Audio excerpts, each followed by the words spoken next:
Welcome to the Stoic Tide. In every room, there's someone who holds the real power. It's not the one who talks the most or shouts the loudest. It's the one who says nothing yet controls everything. Power doesn't always announce itself. Sometimes it walks in calmly, listens, observes, and by the time you realize it was there, it's already won. In a world obsessed with noise, dominance belongs to those who master silence, timing, and psychological distance. The true strategist doesn't need to fight. Hell, lets others expose themselves.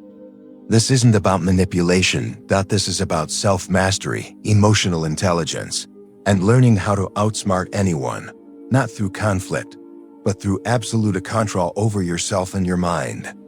In this video, you'll discover 7 unbreakable rules of total dominance. Stoic principles turned into psychological weapons. Let's begin. There's a reason why the calmest person in the room often has the most control. Because when chaos erupts and emotions flee, the one who remains centered becomes the anchor everyone else gravitates toward. Not out of fear, but out of respect, out of curiosity, out of awe. Calmness is not weakness. It's command over your nervous system. It's emotional intelligence in motion, and in a world dominated by reaction, noise and drama becomes a weapon of psychological dominance. Why do most people lose the game before it starts? Because they react. They walk into a conversation already tense, already triggered. Someone says something offensive, they explode. A passive-aggressive jab. They bite back instantly. They're not controlling the situation. They're being pulled by a dot. This is what Epictetus warned about. It's not what happens to you, but how you react to it that matters. If someone can press a button and make you angry, you're not in control. You're programmable. And here's the real twist. The people who want to manipulate or dominate you are testing for those buttons.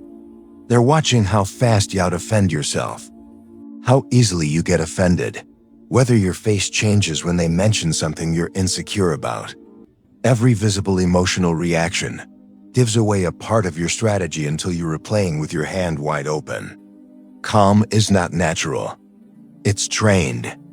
Let's be clear. Calmness doesn't come naturally in tense situations. It must be forged, repeated, hardened through self-discipline. You don't just stay calm when your ego is under attack. You practice mental detachment. You condition your breathing. You visualize the moment before it happens and choose who you'll be, not who your emotions want you to be. Calmness is a performance enhancer. It keeps your vision clear. It allows you to read the room. It buys you time to observe what others are missing in their emotional storms. Calm is not passive. It's strategic.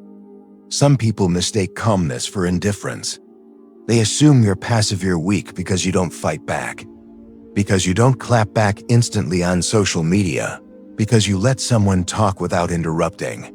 Let them believe that illusion becomes your camouflage. Stillness is power. Silence is tension and restraint.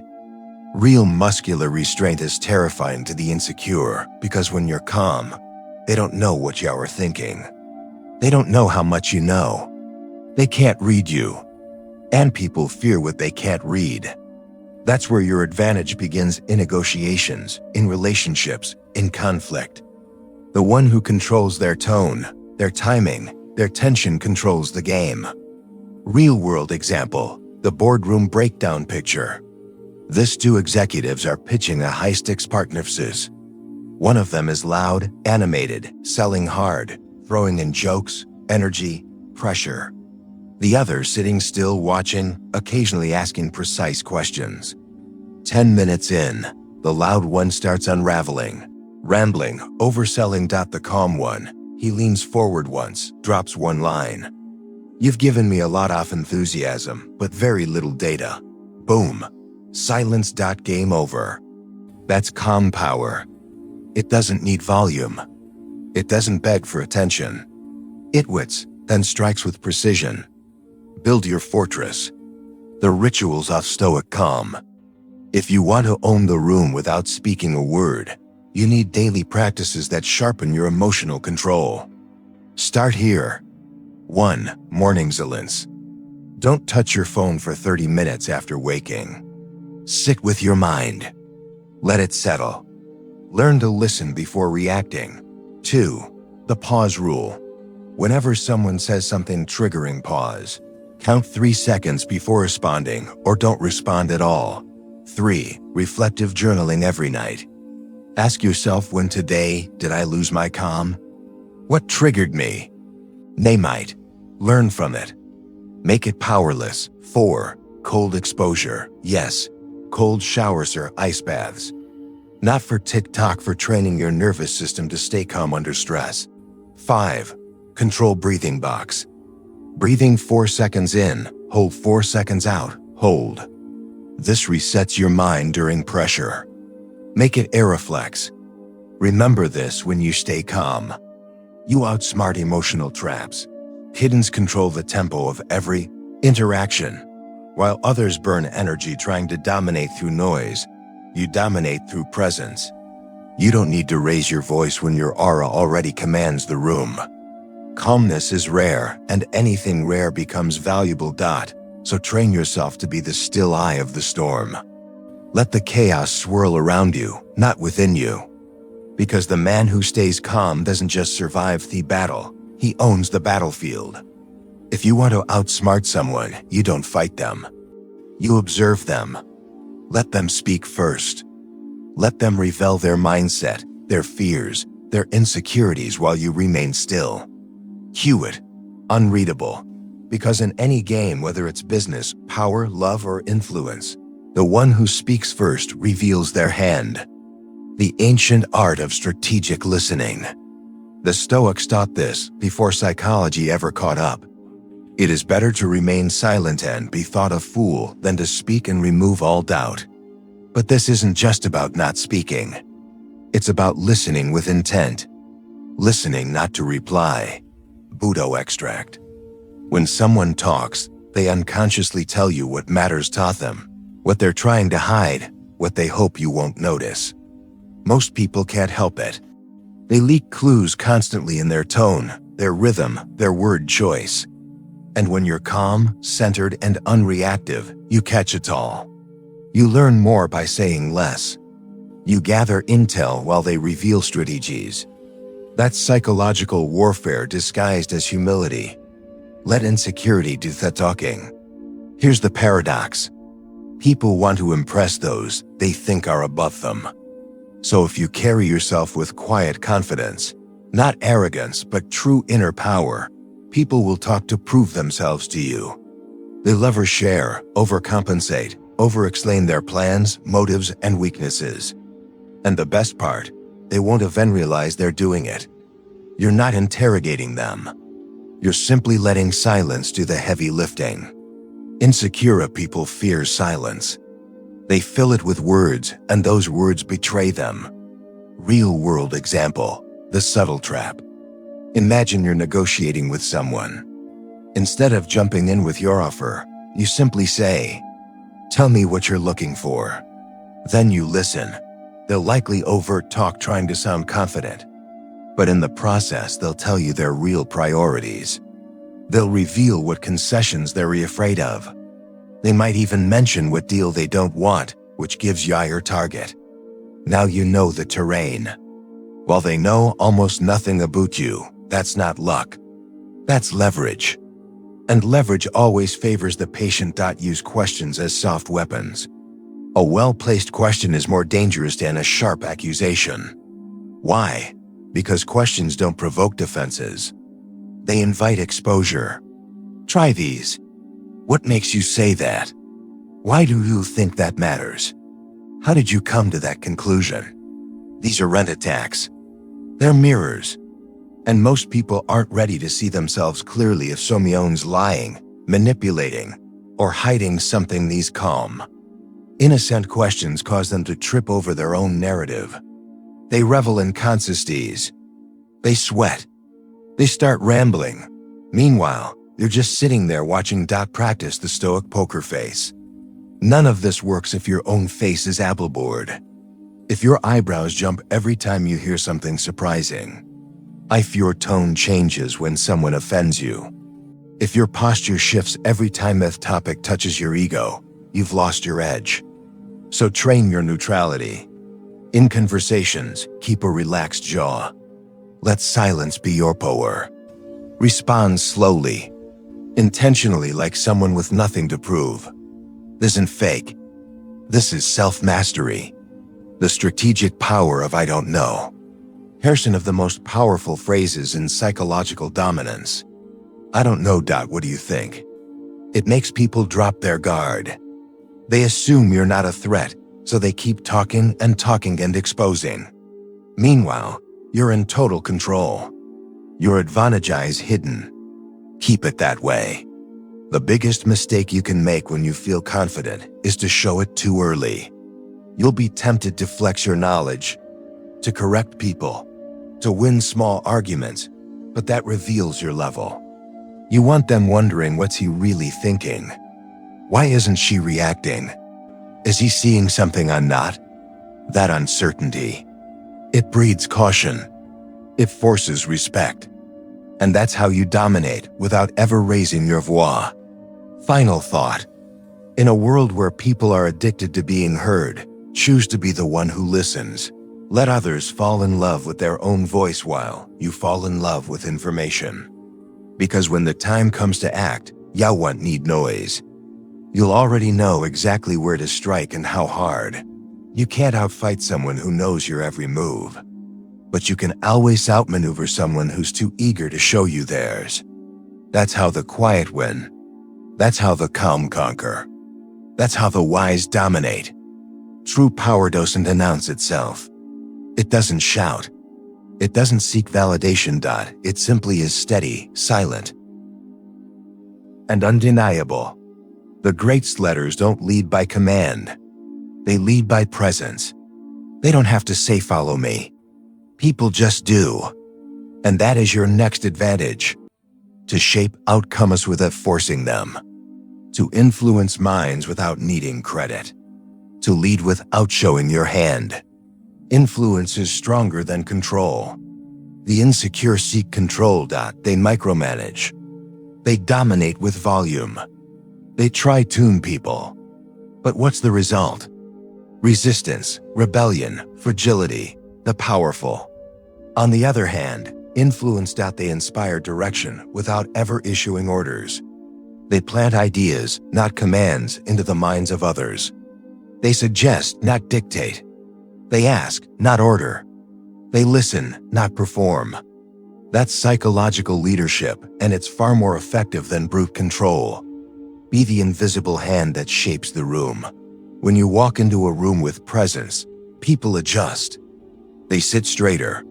They speak more carefully. Not because you said anything, but because your energy said enough. This is the effect of quiet dominance. You don't need attention. You command respect. How? Your posture radiates composure. Your eye contact is calm, not confrontational. Your words are slow, intentional, surgical. This isn't about pretending to be stoic. It's about embodying a mindset that doesn't react to every minor disturbance. You've got nothing to prove. And that unbothered certainty makes people follow your lead without you asking them to. Plant ideas. Let them think it's theirs. The most advanced strategy in human interaction, letting others believe your idea was their idea. This takes finesse. It takes emotional intelligence, but it works better than any argument you'll ever win. You don't say, you should do it like this. You ask, have you considered this angle? You don't say, my way is better. You suggest what will happen if we tried a different approach. Let their ego breathe. Let them own the conclusion. As long as the outcome moves in your favor, does it matter who gets the credit? This is how empires are built without shouting. Control the frame, not the fight. Smart people argue over facts. Wiser people control the frame of the conversation. Let me explain. If you try to win an argument by proving you're right, you've already entered their game. Instead, Shift the context, control the premise, not the details. Example, someone criticizes your idea. Instead of defending it, you say, "That's an interesting perspective, but I'm more focused on long-term impact than immediate results." Boom. Now the conversation is on your terms, not theirs. They wanted a fight. You redirected it with elegance. That's leadership without force. Detach from the outcome. Guide the flow. Here's where Stoicism kicks in hard. You don't need to win. You prefer to win big difference. When you detach from the outcome emotionally, you stay in control psychologically.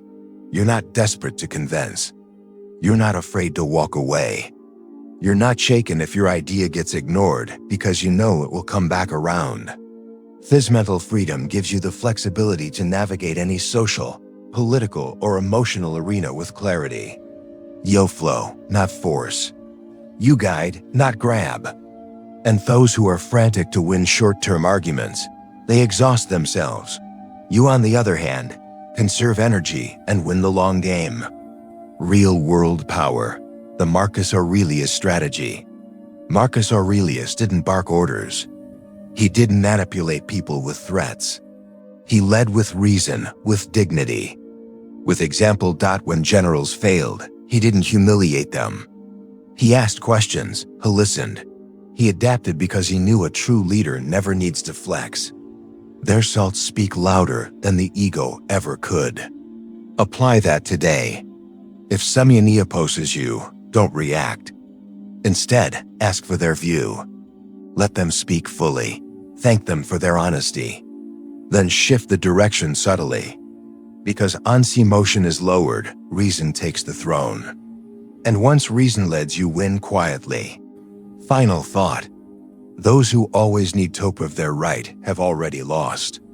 Those who quietly guide with presence and clarity, they own the room. The respect in the outcome.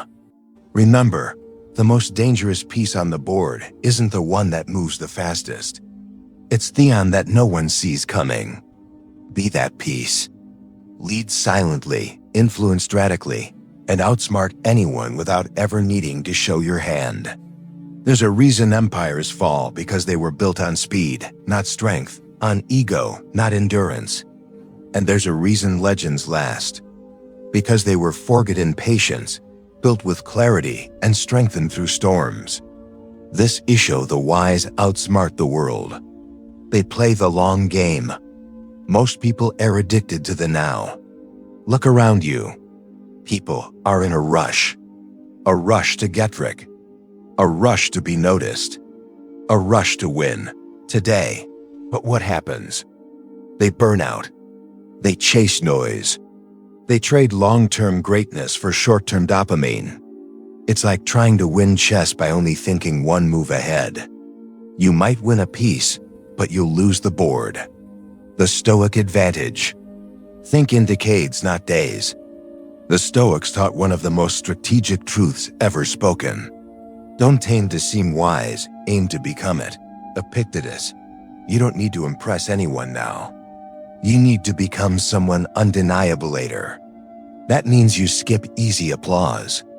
You endure boring disciplines. You build in silence while others broadcast their progress, because their words of the long game are exponential. When others are exhausted from sprinting, you're still moving calm, deliberate, unstoppable. Example, the quick win trap. Let's say you're in a debate. Your opponent throws a petty jab. You could respond with a clever insult. And sure, you might win. The moment the crowd laughs, the ego swells. But you've lost something bigger, your control. Because now you've made the conversation about pride, not principle. The long game move, you pause, you smile, and you say nothing. That silence, that restraint echoes louder than any comeback. You did just win the moment. You won the frame.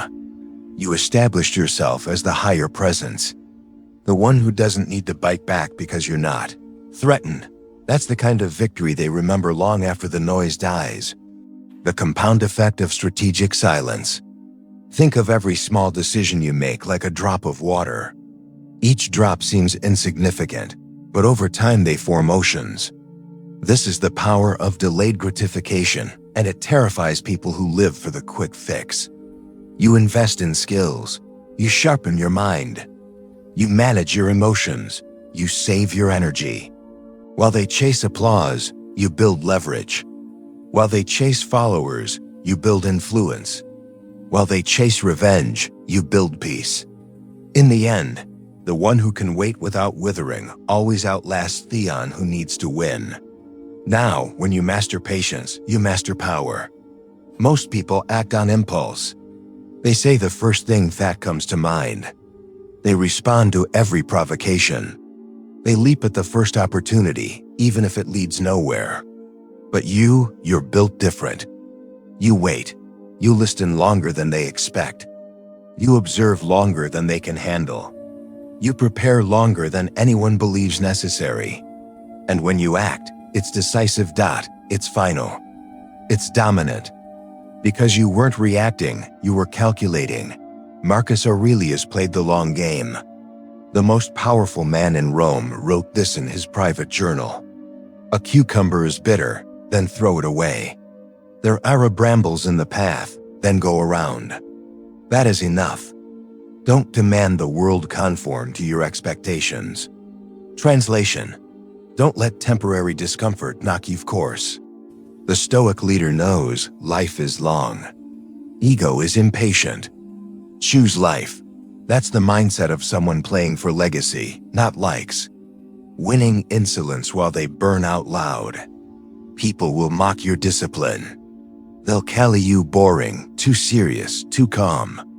But while they're distracted, you're collecting compound interest in knowledge, in strength, in control. And when it's time to strike, you don't need noise. You just act. And it's already too late for them to catch up. That's the cruel poetry of long game.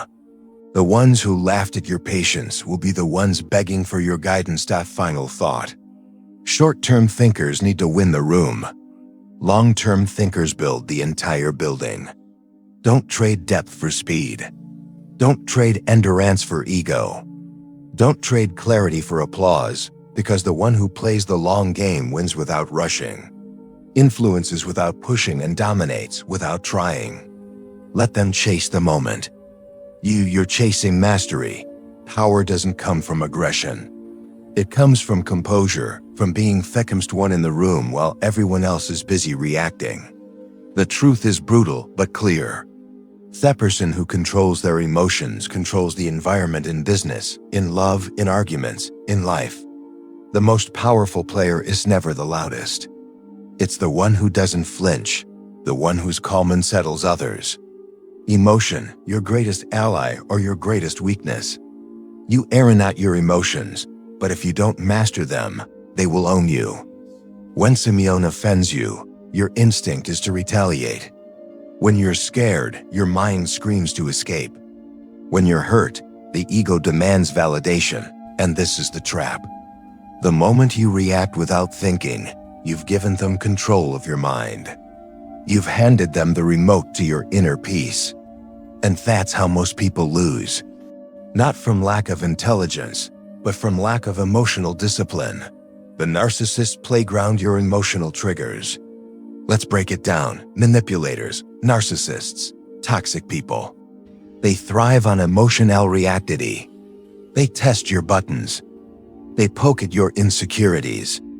They feed you half-truths and provoke outrage. Why? Because every reaction you give is leverage. The more they can predict your emotional state, the easier it is to control your decisions. They don't need to outthink you. They just need you to self-destruct. So the moment you become uncheckable, they lose the game entirely. The Stoic response: observe, don't absorb. Marcus Aurelius said, if you are distressed by anything external, the pain is not due to the thing itself but to your estimate of it. That's Stoic clarity. You don't have to absorb every insult. You don't have to internalize every rude tone. You don't have to gauge every storm. You observe it, label it, then let it pass. You train your mind to respond, never to react. Because when you react, you are controlled, but when you respond, you are in command. Example, the power of a paused mind. Imagine this. You're in a heated meeting. Someone challenges your idea in front of the whole room. You feel the heat rise in your chest. Now here's the difference between the average person and a master of emotional control. The average person snaps back, raises their voice, defends themselves aggressively. But the strategist, they pause, they breathe, they speak in a slow, composed tone, not to suppress anger, but to signal control. And in that moment, the room shifts. People no longer remember what was said. They remember how you handled it. And that becomes your edge. Emotional intelligence is strategic dominance. In high-performance environments, emotional control is not just admirable, it's lethal. The military, elite sports, high-stakes negotiations, they all teach one thing. He who stays calm wins. Why? Because emotions cloud judgment. Fear shrinks opportunity. Abu once prizes pride blinds reason. But when you're emotionally centered, you see what others miss. You sense weakness before it shows. You anticipate conflict before it explodes.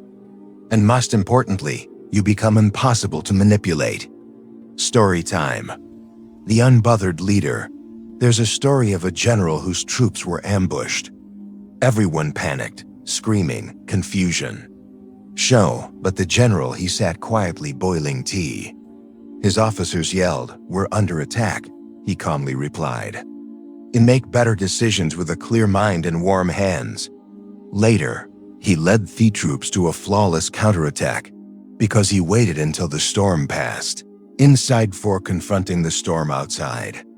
That's not detachment. That's domination through emotional regulation. The manipulator's nightmare. You stay calm. Let's be blunt. Some people want to trigger you, not because they care, but because your reaction feeds their ego. They insult you. You lash back. They smile. You've just danced to their tune. But when you don't react, when you look them in the eye and stay calm, they feel powerless because your silence says, "You don't control me." Not anymore. That's how you reclaim your space, your peace, and your authority. Practical mastery. How to control emotions in real time. 1. Label it. This is anger. This is ego. This is fear. Naming an emotion separates you from it. 2. Delay your response. Always insert time before action. Even 10 seconds can change the outcome. 3. Control your breath. Your breathing rhythm controls your nervous system. Slow breath equals slow mind. 4. Shift perspective. Ask, will this matter in 5 days, 5 months, 5 years? Often it won't. 5. Speak low and slow. Never raise your voice. The most dangerous minds whisper. Final thought, emotional control is not weakness. It's superiority. Don't confuse stillness with softness. The Stoic who doesn't scream back isn't scared. They're just too powerful to be provoked. When others are enslaved by their emotions, you become a fortress. Not cold, but composed, not numb, but wise, not reactive, but responsive. Because in every game, from boardrooms to battlefields, the winner is not the one who feels the most, but the one who uses feeling as fuel, not a leash. Let others rage. Let them spiral. Let them destroy themselves, chasing dominance through noise. You'll whine in silence because the calmest one in the room always ends up in control. You don't need to announce your plans. You don't need to explain your moves. You don't need applause for progress nobody sees, because the most dangerous power is one they never see coming. In a world obsessed with showing off, your silence becomes your strategy. Your invisibility becomes your weapon. Visibility is a double-edged sword. When you broadcast every step, you invite envy, criticism, sabotage. When you speak too soon, you awaken the resistance before you have the strength to confront it. The Stoics knew this well. Work in silence. Let success be your noise. Marcus Aurelius. The most powerful transformations don't happen on stage. They happen in the shadows. They happen when you disappear from distractions, from shallow praise, from people who never deserve to know your blueprint. Because when you're invisible, you're untouchable. The element of surprise, your most underrated power. Let's get tactical. In every game of power, from chess to business, from politics to relationships, the most underestimated force is the element of surprise. People can't defend what they can see. When you're silent about your growth, your ambitions, your next move, you deny your opposition the chance to block you. By the time they realize what you've become, you've already won. And this is what separates true operators from the amateurs. Amateurs perform. Professionals spur quietly. The gray zone where real power grows growth isn't sexy. It's not loud. It doesn't come with likes, followers, or validation. It comes from shutting off the noise, turning inward, and building in the dark day after day.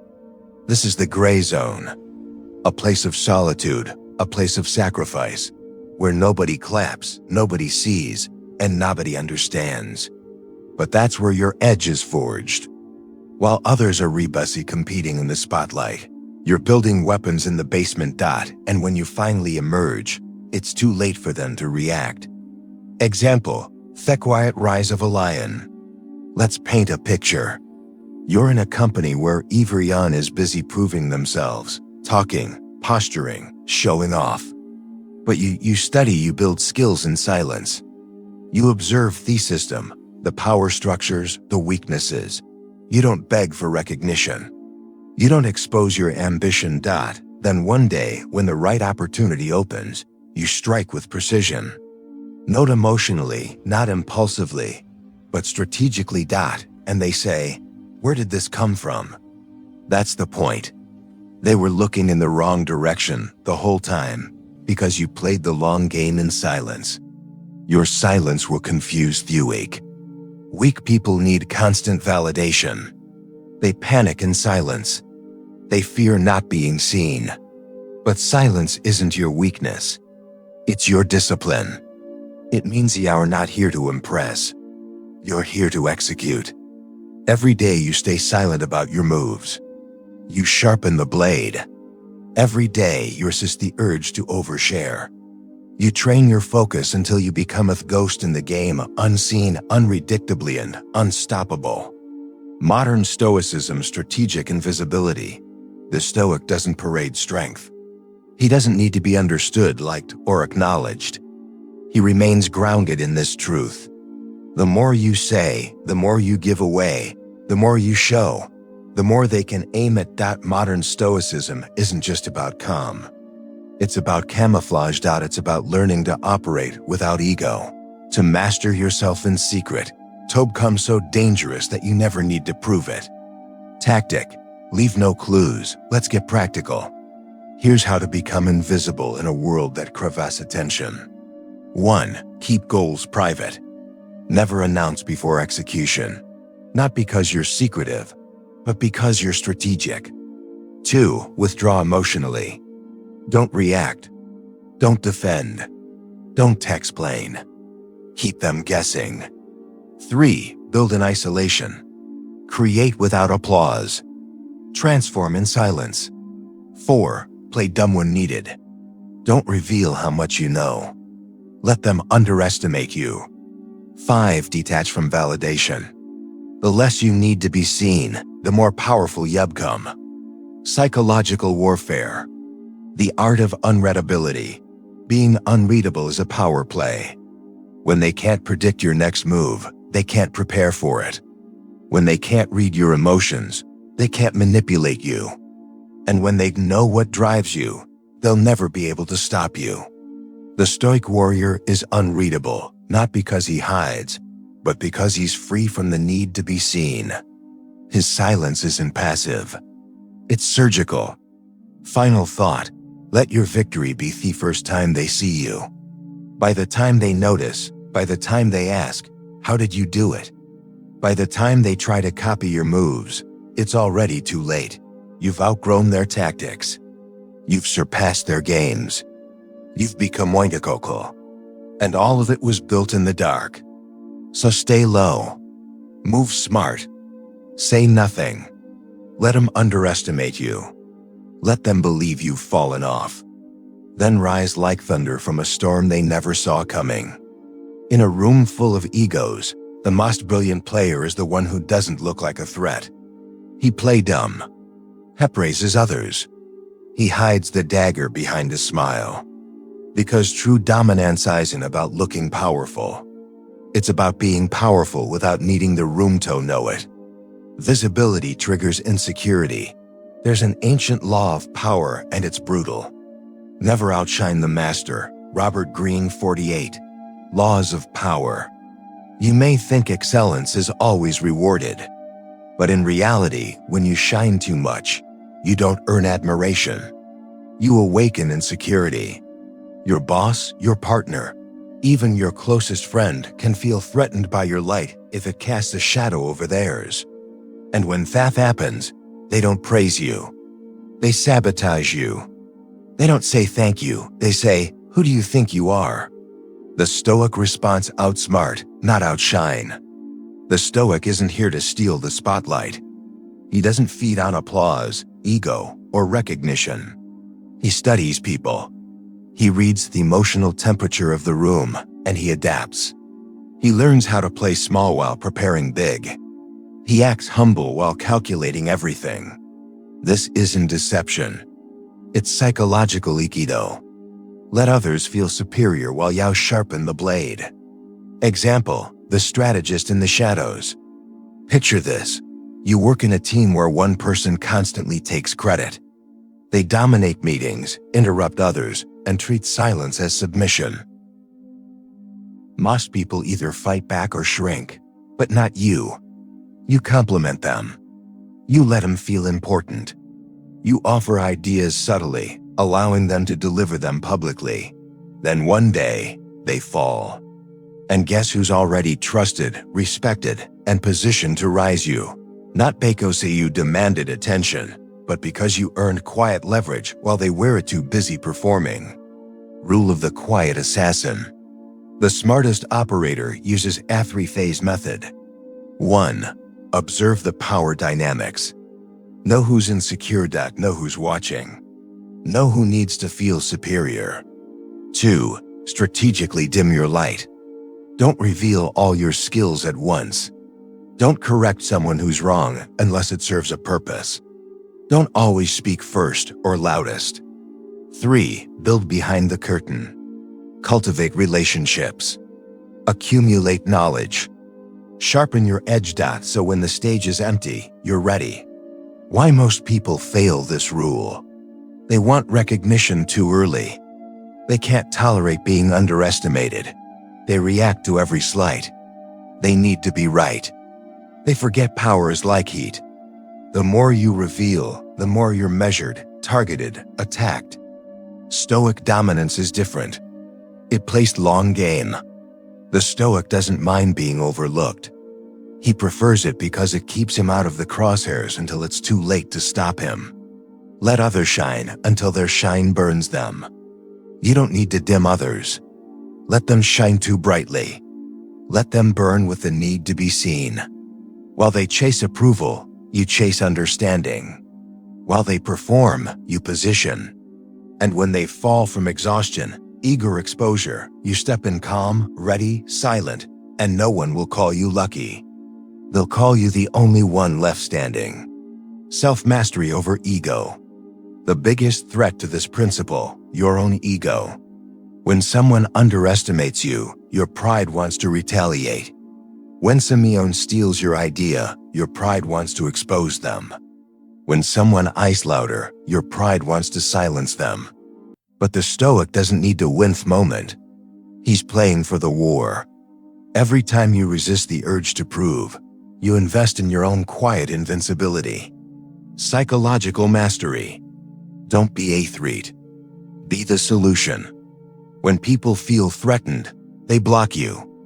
When people feel you're useful, they promote you. This is key. Don't be the competition. Be the complement. Make your superiors feel safe. Make others feel important. Not because you lack value, but because you understand value. This is how you slip through defenses. This is how you outsmart everyone without ever needing to outshine them. Final reminder, you don't win by being seen. You win by being remembered. At the end of the day, applause is temporary, but influence is lasting. Don't be the loudest in the room. Be the most strategic. Don't show them your value. Let them discover it when it's too late to compete. So sit back, let them underestimate you. Let them grab the mic, the credit, the glory. Because when the dust settles and the real players rise, you won't just be visible, you'll be unforgettable. You were never meant to play small. Not in your career, not in your relationships, not in your life. You were meant to dominate quietly, to control outcomes without noise, to win without shouting that you've won. The 7 Stoic rules you've just learned aren't just tactics, they're a way of life. A mindset for those who are done explaining. A code for those who refuse to be manipulated. A weapon for those who are tired of losing to louder, weaker people. Remember, the loudest in the room is usually the weakest. The one who needs power the most never truly has it. And the one who plays the long game always wins in the end. So don't beg to be respected. Command respect by how calm, strategically, and powerfully you live. Outsmart them, outlast them. And when the time is right, outplay them. And when they ask, how did you do it? Just smile.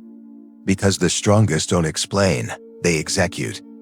If this video shook something awake inside you, if you're done playing this in a world built on strategy, then this is your moment. Subscribe to Stoic Tide, because here we don't just talk about mindset, we forge it. Share this video with someone who needs to stop reacting and start ruling. And in the comments, tell me which of the 7 Stoic rules are you mastering first. This isn't motivation. This is mental warfare.